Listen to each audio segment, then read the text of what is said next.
All right. Recording in progress. Recording in progress. So, welcome to somebody who's very special for today's episode of the Legacy Life podcast and this family legacy series. It's the 50th podcast episode, which I'm really excited to have somebody very special who's a dear friend. She is my Irish goddess, and she's a legend, actually. So without any further ado, let me introduce to you the fabulous Siobhan MacMahon. Welcome. Oh, Sarah, it's such a delight to be doing this with you. Just in such an inspiring woman that you are. And yeah, thank you for asking me. Yeah.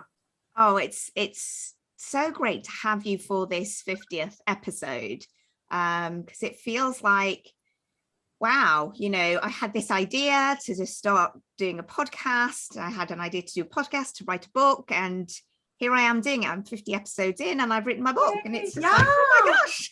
Fabulous. I know. You're doing fabulously, absolutely fabulously. Yeah. Shining star, Sarah. Thank you. So it's great to have you on. And so this morning I was thinking about our conversation, and in my chapter in the Awakening Legacy book, I talk about some of those unseen parts of ourselves. I talk about the those magical aspects of ourselves, the intuitive part of ourselves, and I really feel like that is what led me to you. And I mentioned in my chapter about having the tingles when I meet certain people, and you were one of these people. And it's this sort of sensation of there's something special, there's something exciting, there's an energy about this person.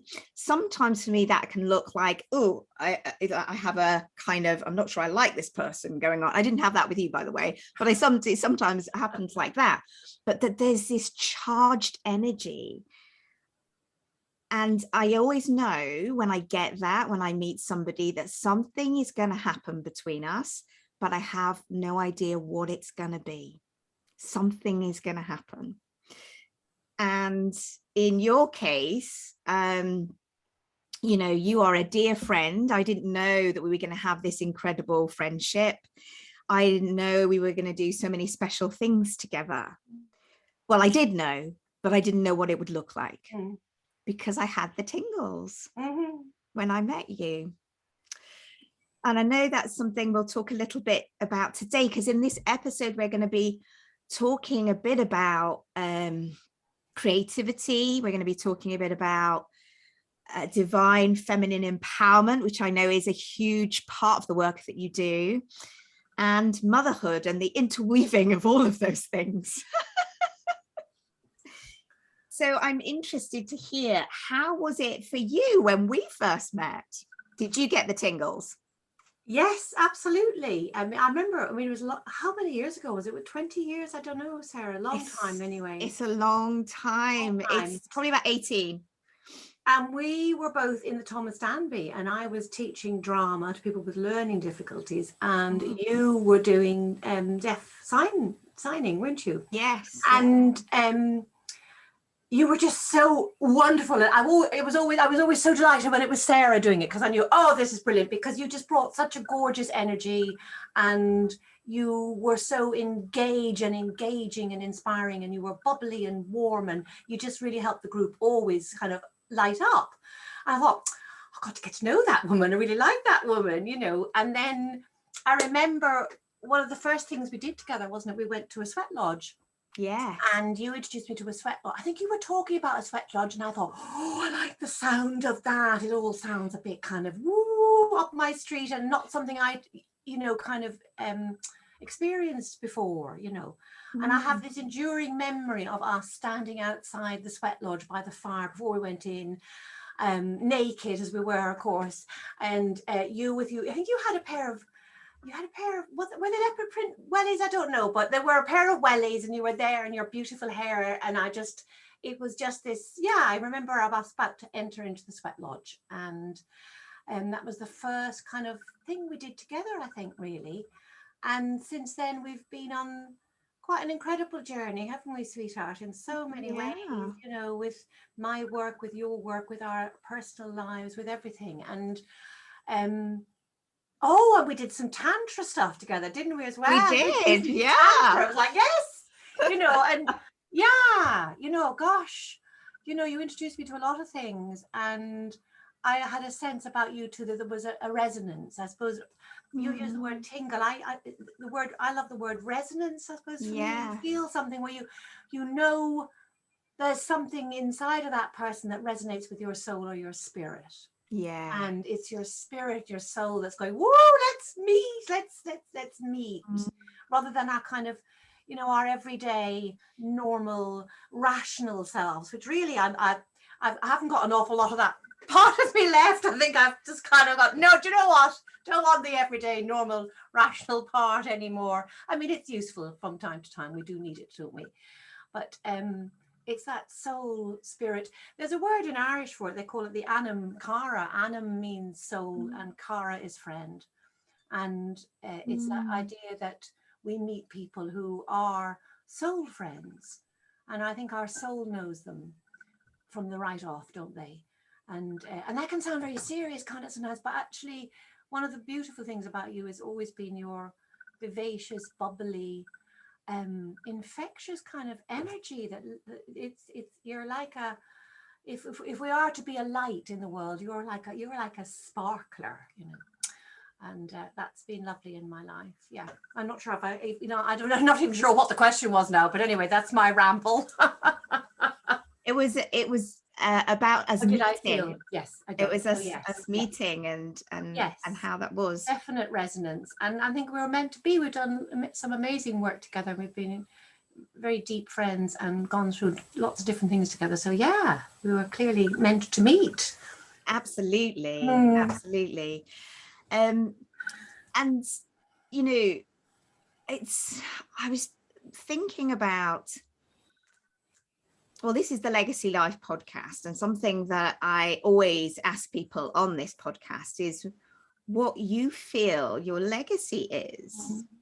And so, yeah, I'm going to go to that question next, actually, for you. Yeah, how would you describe your legacy, which of course is an ongoing thing? You know, I talk about how that is very much an ongoing thing that we're creating all the time, whether that's consciously or not, you know. Yes, indeed, we can. Yes, yeah, everybody's creating a legacy. Legacy maybe here is not as good. Well, it is what it is, you know. It is. Yeah. Yeah, I was thinking about that question last night in the bath. I often do a Sunday afternoon, late afternoon in the bath. It's my kind of moment for processing the week and working out what's happening. And I was thinking about that, and I was thinking, interesting enough, the word legacy doesn't resonate with me as a word particularly. It's not something I've thought about as a thing. So okay, so Sarah's going to probably be asking about legacy tomorrow. What you know? And I thought, well, I could make something up, couldn't I, about legacy? I thought, no, you got to be true and authentic. So I was thinking, okay, so I suppose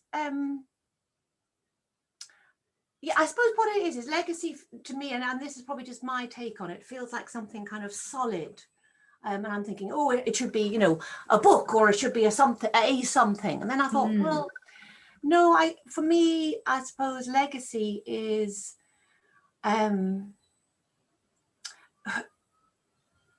like the other night I was at a party, and I met this, I was chatting away to this young man who was a friend of our friend's son, chatting away, and I'd never met him before. And he said, oh, you're so-and-so, and you wrote that beautiful poem, Advice to My Daughter, and I love that poem, and la la la. And it was, I suppose it's that sense that what I do, whether that's my writing and performing and the poetry I do, or whether it's the teaching, that it resonates with somebody else, and that it's come from inside of me, and it's gone through the mill and the process and the crafting and all of that stuff. But essentially what I suppose I'm doing is it's going to sound very pretentious, I'm translating the divine into words. That's my job, I think. That is absolutely. Yeah, that's my job. And it doesn't mean it has to be all very serious. It can be funny, it can be feisty, it can be passionate, it can be, I think that's where my Irishness comes in. And when I go back to Ireland, it really grounds me, because sometimes, it's easy to think about the divine and kind of, I'm up on my lotus cushion floating around, enlightened and all that stuff, which is fine. But actually we need the earth too. And when I go back to Ireland and I contact the energy of Bridget, goddess and saint of Ireland, that's really earthy as well as being divine. So the two are together, they're not separate. And that's important. So what my legacy, I would love my legacy to be, that I inspire and encourage others to listen to the divine and trust the divine within them. Because that's what I do when I'm teaching. It's not teaching. I'm not. I do bring poetry and I bring inspiration, and I know, and I'm good at holding a group, and I have a lot of experience. But what I'm really doing is I'm creating a space for people to trust what's inside of them. The deepest part of them, what they long to say and to have heard and to have honored, and to bring it out and to make it into the something we can see through words. So they bring it and they make it visible through the language of poetry. But it's just their soul or their spirit talking.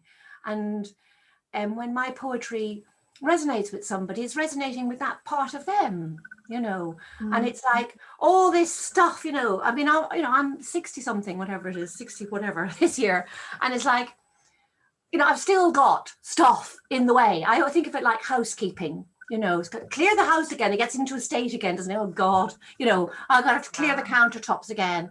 And I think maybe that's a constant process in order to let this truth, this, what the soul, the spirit, the divine, whatever you want to call it, through, and through my work to inspire and enable others to trust that inside of them, and if they're in a class, to give voice to that, and to trust the truth within them. And I was thinking about legacy then, that's I suppose for generally people, but for my children, I suppose really the legacy to trust and believe in their own heart and their soul, and that they do have, there is a quiet inner voice guiding them on their path.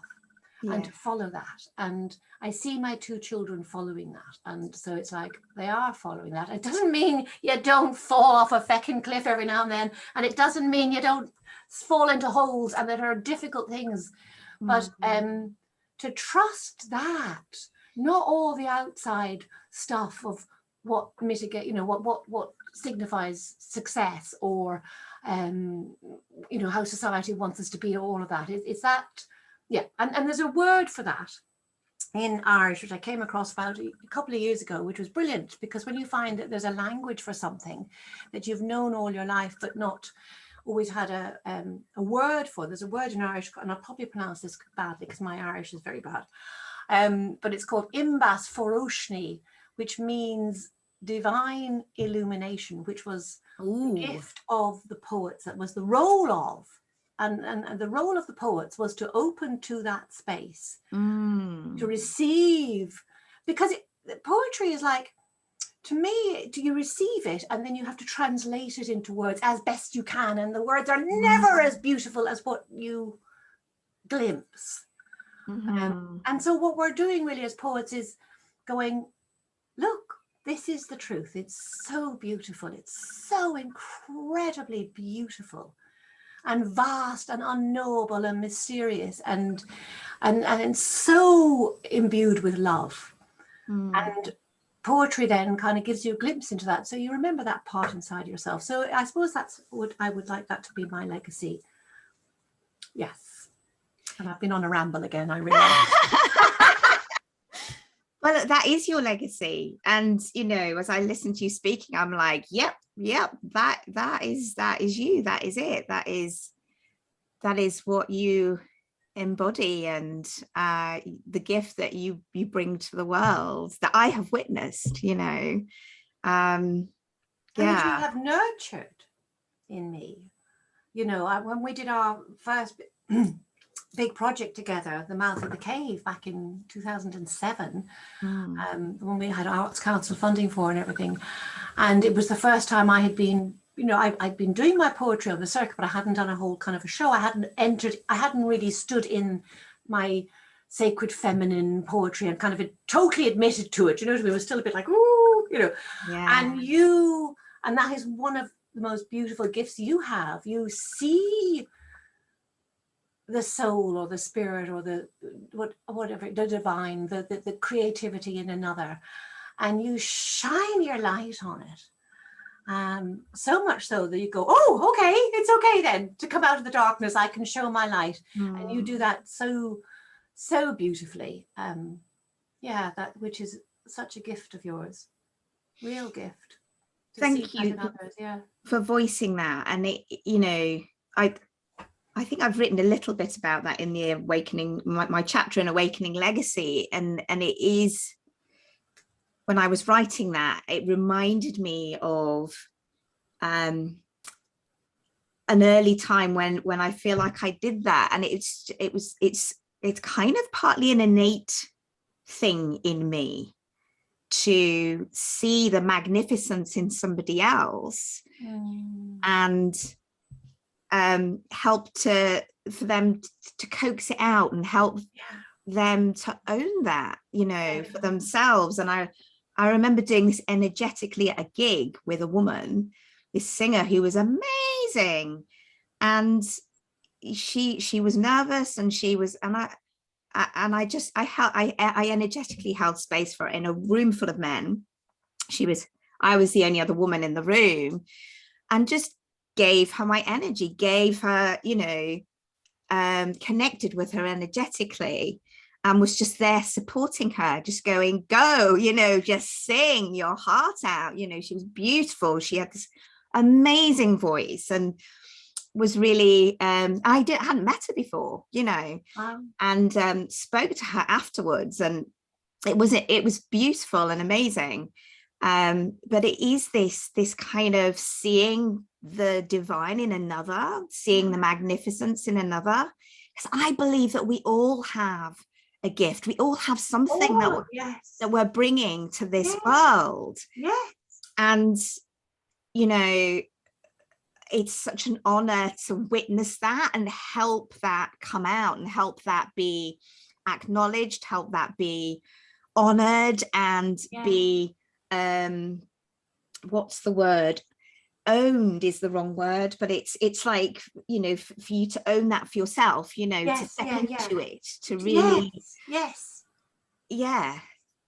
to own your own magnificence. And you know, with creativity, and I think, like you're saying, and a lot of creatives probably know this, that they feel like it comes through you, like, and it's the same for me when I work with people. I feel like this energy comes through me and meets the other on a soul level, you know. Oh, that's so beautifully put. And we need to, I think, and I am doing this more now, own that. And it's like, be careful of language, haven't we? Because, you know, the ego can, I know mine can get very like, oh, I'm transmitting the divine, you know what I mean? Like, I mean, here am I on my enlightened cushion. So to be careful of that, but that's where the earthiness comes in. But I think, we are we do come bearing these beautiful gifts, and they're everybody has one, and they're all completely unique and different. And it's like, we seem to be, our narratives in the world are they're so tiny and narrow compared to this vast, beautiful, epic journey we're meant to be on this earth, you know. We're all on this beautiful epic journey, and, you know, Ram Dass put it beautifully. You know, he said, we're just walking each other home. But it's an epic journey, and so we play small, don't we? I know I've done that so much in my life. That's been one of my, and that's another ego thing, isn't it? You know, I'm not good enough, and I'm, you know, and we're afraid. We hide our light, you know, and that can be for very many reasons, upbringing, society, or who knows. There's many things that keep us from shining our light. And yeah. And one of the things that I think for women that can, I suppose, detract us from an aspect of our purpose, I think, and our gifts is motherhood, actually, you know, and it's part of it, and it's part of our gifts. And some people can be a massive, massive part of it.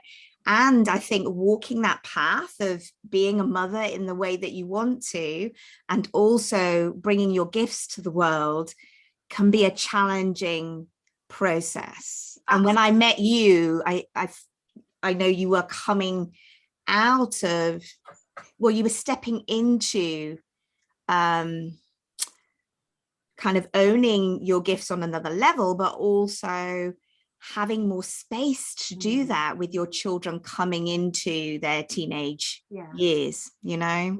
Yeah. I mean, you know, when they're little, it is so intense, isn't it? There's just no way around it. It's completely intense.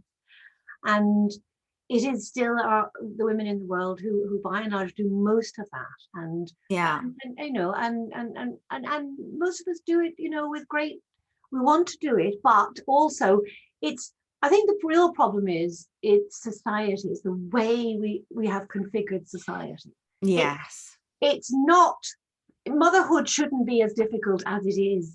And it's as difficult as it is because we live in this kind of capitalistic patriarchal society, which says either, you know, once you have a child, then you have to kind of, you know, you can't do anything because there's not enough time or not resources or whatever, or you have to kind of carry on being hugely successful, and then, well, what do you do with your children? It's like you know, our society is wrong, you know, and it's wrong for our children, and it's wrong for our elderly as well. It's all on ambition and striving and more, and it's like, yes, we need, I mean, obviously we're talking about kind of the flowering of our spirits, but really we need a different, and I don't know how that would quite work, but we need a different structure of society to support women and their children and the aged and our whole, and our disabled and everybody. So, you know, society is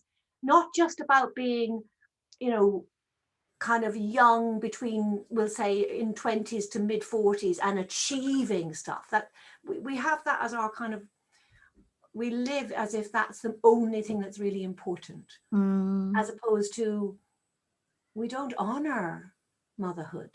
We don't honor love and time. And we're all so rushing, aren't we? There's not enough time for all of us. And that's because we have society wrong. We need a different balance. Yeah. And, you know, it's an interesting thing, isn't it? When we look at things in different ways as well, that there are seasons for things, and like motherhood is a time and a season through our lives. And, you know, some people want to and are in a position where they can wholeheartedly immerse themselves in that role as a mother, and, you know, want to do that,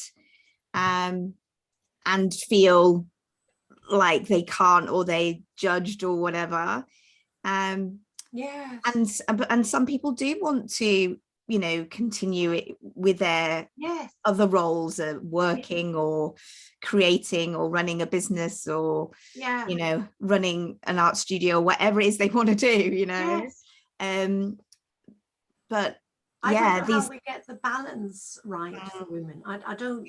We have to change the whole narrative of what's really important. Well, this is it. It's about what's important. And I know, you know, we've had conversations in the past around, you know, this the mothering role not being valued, or, you know, feeling like it's not valued. It's another bit of kind of women's work that's Mm-hmm. considered really not very valuable, not very important, Mm. you know, and not valuable. So we need to value it, don't we? We need to value what we do as women. It's like, you know, it's like birth, isn't it? You know, birth is a sacred. I mean, it can be very difficult, I know, for a lot of women, but it is also a sacred transition. As you know, we have many of those sacred transitions in our lives, don't we? And one of them can be birth.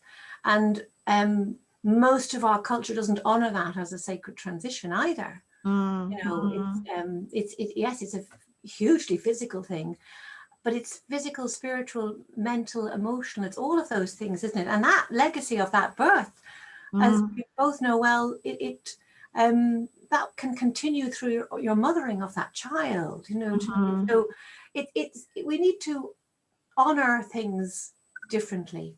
Yes. You know, And I think, you know, when this pandemic started, and suddenly in our society, the things that are really important and that actually keep the world going round were really highlighted, you know, and these roles and these that haven't been, you know, that the caring roles, the nurturing roles, the roles that that connect us together, and as a whole, binds the community community together. Because it is not obviously exclusively, but it is a huge female role, always has been, to bind the community together. We tend to make those connections, don't we? And it might just be at the school gates and you have a friend's kid back for tea, or with this very sort, but we make connections and we make community, and we pick each other's kids up, and we, you know, we help out if somebody's had a bereavement or gone into hospital or something, and we, you know, maybe bring some food or whatever. And we do all that kind of invisible creating of community, don't we? And we need to honor our community and the creation of that, and the sharing of time and joy and food and together, and all of those things, rather than it all being driven in this success. And we can see what a complete freaking mess we have made of the world with our capitalistic driven patriarchal kind of overly charged striving for whatever, you know. Whole paradigm is shifting. It is shifting. It is. We're seeing that it's broken, and we're seeing that it doesn't work, and we're seeing what the truth is of what does work, as you say, you know. And we could see all those people working from home during the pandemic, and the kids coming into the room. We see that they're a part of our lives, you know. Rather than pretending that we don't have children and putting our suit on and pretending that, you know, they're not a part of our lives. For men and women, we need to have a different kind of a balance, don't we? Yes. Because men are so, they're also, I have a gorgeous son and a gorgeous daughter, but, you know, they're also, they're very pressurized to be successful and alpha and achieve, and, you know, and not to have a messy family life or children, you know, showing up because they've got to be, you know, so that's really negative to them as well. We do lead human messy lives with children and old people and everything, you know. Let's have that as kind of in the foreground, not the background. Yeah, and I mean, I don't know how much. Well, I think it has to have shifted things, you know, and I know things have shifted, and I think part of me has a fear that, you know, the changes and what was experienced during this time, this really difficult time over the last couple of years, will get forgotten in people's striving to return to normal, you know, some kind of normal. And, you know, I suppose maybe I think it's important to bring these lessons with us, you know, and the learnings from these times, you know, of how we can do things differently, you know, and for our world to be fundamentally changed from this time. Because, you know, that's the massive opportunity from it, isn't it? If we're going to go through this really difficult global thing, to birth something new out of that. And no, I think that we can thrive in a different way. It's not that we can thrive if we honor all the different aspects of ourselves and of people. And you know, it's, you know, we're not, the world is not thriving. Just look at it. It's not thriving. You know, we're ruining our planet. There's war and conflict and there's all of this, and that's all because, you know, and we can configure a new world where we thrive, and we, you know, we all live on this beautiful planet. I mean, it's extraordinary. You just have to look out at it. I mean, it's a bit grey today, but it's even on grey, wet days. I just love it, the smell of the rain. And it's just like, we live on this, we do actually live in heaven. We are living in the Garden of Eden, and we're just pissing all over it. It's like, come on, guys, we're in Eden. Look at the world. It's beautiful. And to remember that, and to remember that there is enough for all of us, you know. But we need to share it more, you know. We have this, because of this kind of this narrative of scarcity, isn't there? So therefore we all kind of hold on to things because there's not enough, but there's plenty. We just need to find a way to live and love and thrive together, because that's what everybody in the world wants. It's what we all want, isn't it? Yes. Yeah. We don't need to live in this world of scarcity and conflict and dominance. This idea of dominance over another, it doesn't bring anybody any joy or happiness, whether it's over women or over race or over culture, you know. Dominance. Why do we want to dominate anything or anyone or our earth? Why? You know, it's like, no, what we want to do is flourish and thrive, and you know, everybody can flourish and thrive. We need a world where everybody can do that, not just. And when we have this idea of scarcity, then the very, very rich, you know, hugely hold on to it all, and then the poorer get poor, and it's like, no, there's plenty. Let's just share it around a bit, you know. Well, that's it. When we're coming from a place of scarcity, there's never enough. It doesn't matter how much we have coming from that place, you know. You know, I was talking to my to a taxi driver today who's from Iraq, and you know, he was talking about, you know, in their community, and it's the same in probably most communities, but I remember in Ireland too, you know, when when you have maybe not a lot of money or whatever, you share.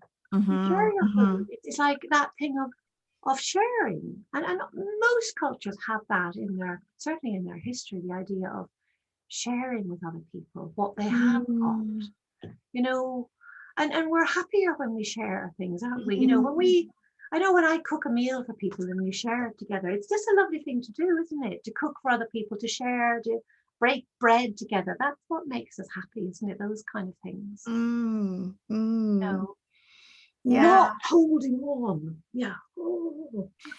So I wonder, for the people listening today, you know, coming back to earlier in the conversation when we were talking about how everybody has these innate gifts, these innate abilities. I think, you know, coming from this place of sharing and this place of service, you know, of really, what is it that I've got that I can share, you know? Yeah. What is it that I've got that I can share? And because I think that always as well. That's really lovely, Sarah. I love that. Yeah. You know, somebody, when people join my group, I ask them, you know, what they're challenged with, and somebody recently had said, you know, anxiety and depression, you know. And I think, not that I'm diminishing where anybody's at, but one of the things I think that can really help us feel more connected, which I think helps with those things, is, you know, maybe asking ourselves, what is it that I've got to offer? And when I've been in those places, I remember years ago feeling a bit lost, feeling down, feeling depressed, and that's when I got into sign language, actually. I started, I did a sign language course and I learned how to sign, and then went on to kind of, you know, we ended up meeting through me following an impulse to do something that helps another and was helping me. You know, I was learning a new language, and is something that I could then took into being of service, you know, in the world, helping, you know, deaf people access education and courses and things. So, you know, these asking ourselves, well, what is it that I can share? Because, you know, we can often be in that place where we think, well, or feel disconnected from what it is, from our lights, from our gifts, what it is we have to offer. But just connecting with something small and asking ourselves that question, what it is, what have I got to share? What, you know, can open us up, you know. That's beautiful. And you probably can't see her very well, but with the lights on here, this is Lakshmi here behind. And she's got one hand up and one hand down. And so it's as she gives, so she receives, as she receives, so she gives. And I always feel that when I particularly, well, either when I'm performing or when I'm you know, running a workshop, I just, at the end of it, I mean, I might be tired because you're holding people and you're focusing, but I'm always so filled up because I'm sharing, I suppose, my gifts, you know, and my part of my journey in order to kind of, you know, help people do their poetic journey. But I get so filled up by what they share back. Yeah. So yeah, you're so right. Well, it's like, I suppose that's maybe I've just thought of it now, but maybe that's kind of the story in the Bible with Christ and the loaves and the fishes. Perhaps that's kind of really what that story is about, that more you share it, more it multiplies, because it does, doesn't it? It does, yeah. When we give, and then people go, whatever that is, whether it's, if you smile at somebody, they're much more inclined to smile back at you. If you frown at somebody, you know, they will do the same. So we do, I'm not saying it always works, you know, but we do tend to, what we give out, we get it back. So bountifully. And that's it. And I think we can be so attached as well to what things coming back in the same way, or like, and I think there's a trusting that wherever you give out, it's going to come back to you in some form or another. It's so right, because you know, it's an energetic thing, isn't it? Because we're energetic. It's an energetic universe, isn't it? Yeah. And we're physical manifestations of that. So so when we share something, it, you know, it's a bit like money, isn't it? It needs to be kind of shared around a bit more, because it's just, you know, rather than held on to. Yes. That's a bit like me never reading a poem because I don't want, you know. Yeah. And that's the scarcity. And the great thing is we can move from we can recognize we're in that place of scarcity, you know, and once we see it and recognize it, we can release it, you know, and we can move into that place of service. We can move back into the light from the shadow, you know. Yeah. Well, and we can stand in that place of abundance and trust. It is an abundant world. Yeah. And I think the reason why so many people don't have enough materially in our world is because we don't trust that, or because we're destroying the abundance through, you know, how we treat our environment. But it is an abundant world, isn't it? You know, you plant some seeds in your garden, you know, and something will come up. Yes, it's free. It doesn't go, I'm not coming up, you haven't paid me any money. It's you know, they arrive, and it's kind of like they're given to us freely, really, aren't they?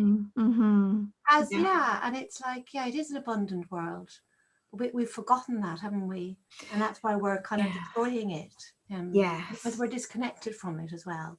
When we're disconnected from our hearts and our souls and our spirits and the epic journey of our lives and our deep worth, then we create disconnection in the world, don't we? So it's about being reconnected, isn't it? Just to the truth. It's just what it already is.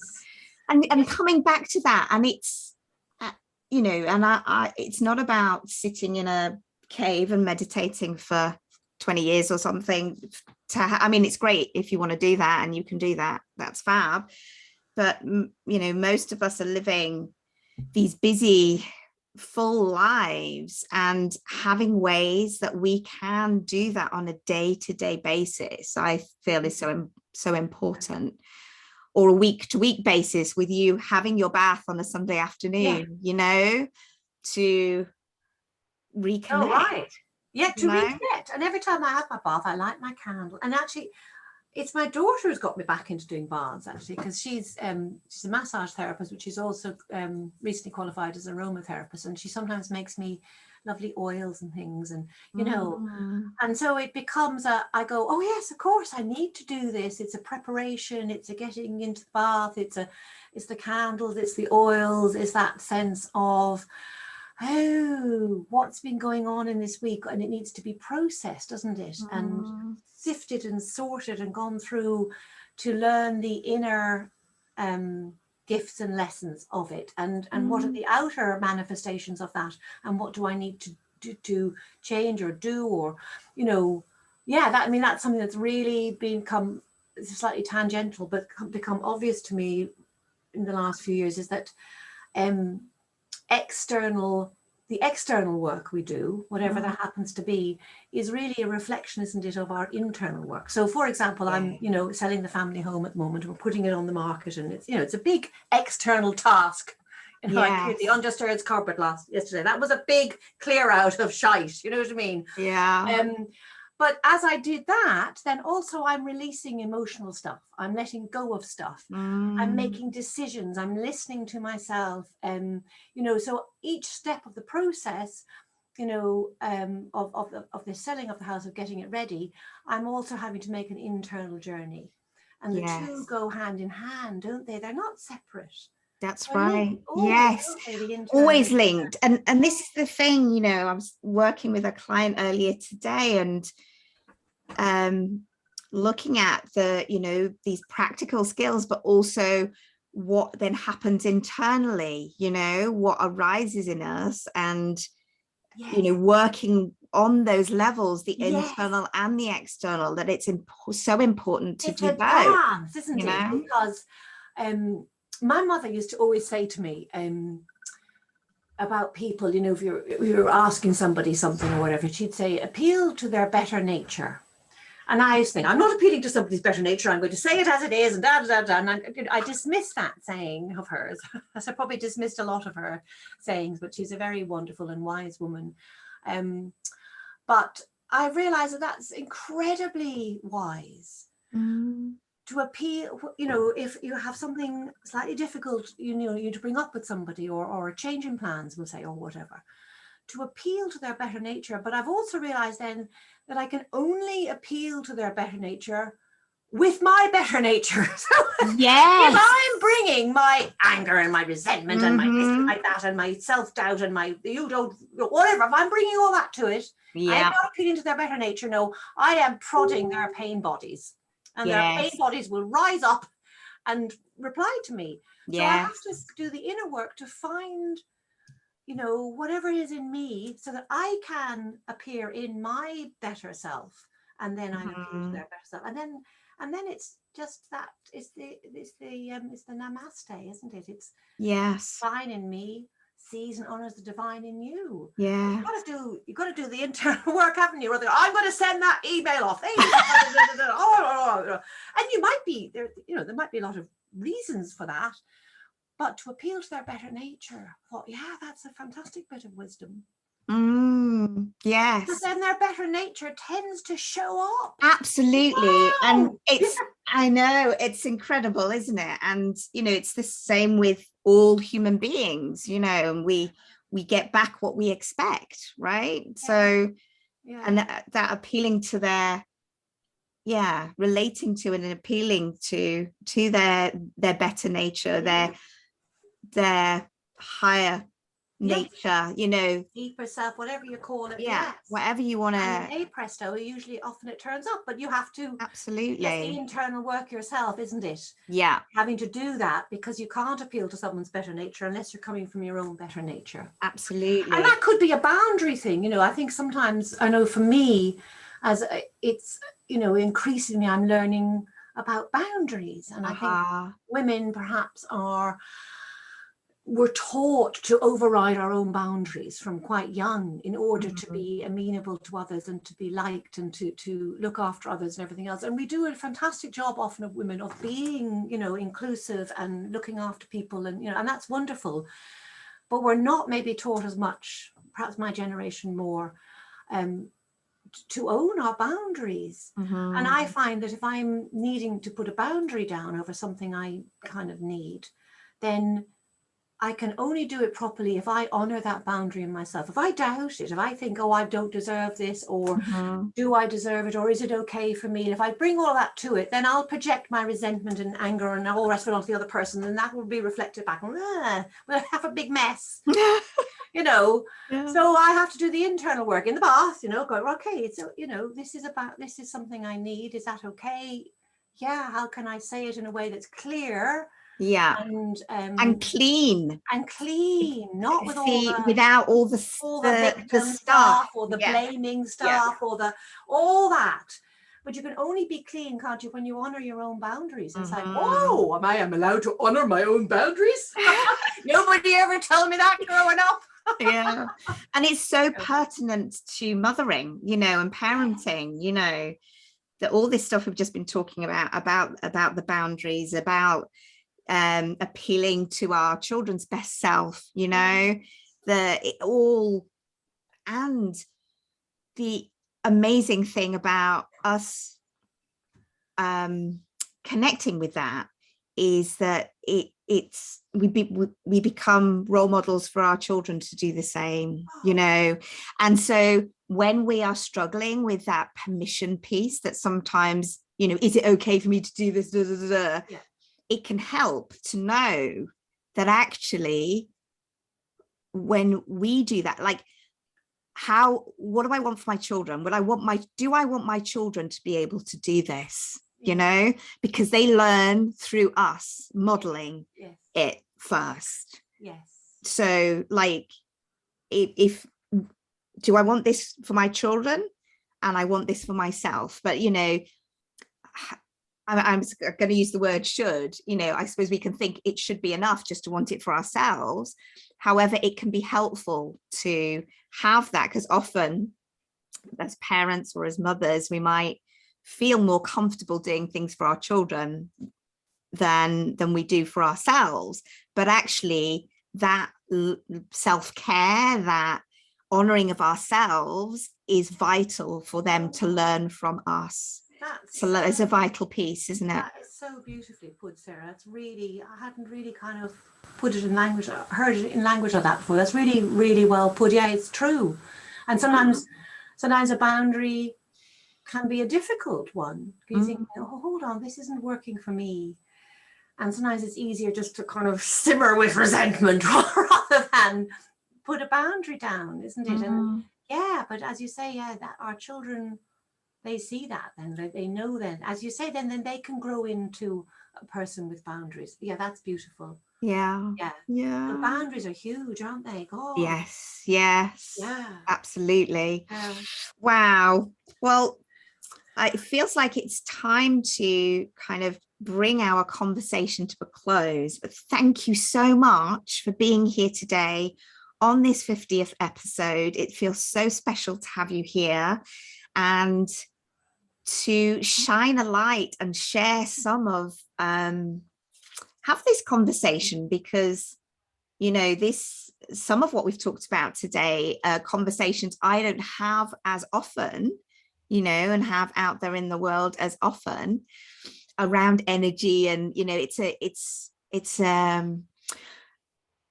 a part of my life that's always been there, that I haven't always given voice to or light to or allowed to be seen in the way that I'm opening up to more and more. and bringing into my work more and more as well, actually. Yeah, stepping into your truth. Yes, Yeah. yes. We know this inside as women, don't we? We do know it. Yes. And we remember it. And when we see it in each other and in our men folk as well, and we honor it, then it grows, doesn't it? It does. Yeah. It does, absolutely. So where can people connect with your beautiful work and your poetry and courses? So and all the that best place really is on Instagram. I am on Facebook, but I don't do Facebook very much anymore, and I don't have a website at the moment. So it's Siobhan, Siobhan, that Irish spelling, Siobhan MacMahon, MacMahon, poet, Siobhan MacMahon, poet. And on Instagram, yeah. So I put, I put workshops and everything I'm doing really on Instagram. That's the best place to find me. Perfect. And we'll there'll be some links below here as well, so if you'll just be able to click on the link and find Siobhan and her gorgeous work that way as well. And I'm going to just do a tiny little it's called Fragment for you before I go. Oh yes, tiny. Oh, that would be beautiful. Fragment. Listen, the whole world is calling out to you, pouring its crazy music through the holy temple of your own body. Listen, you know the tune, rise up, set out, you know the way home. Beautiful. Yay! Oh, it's been such a pleasure, Sarah. Thank you. Oh, so great to have you on, and we'd love to hear what resonated with you today. So do, leave comments and connect with us further as well.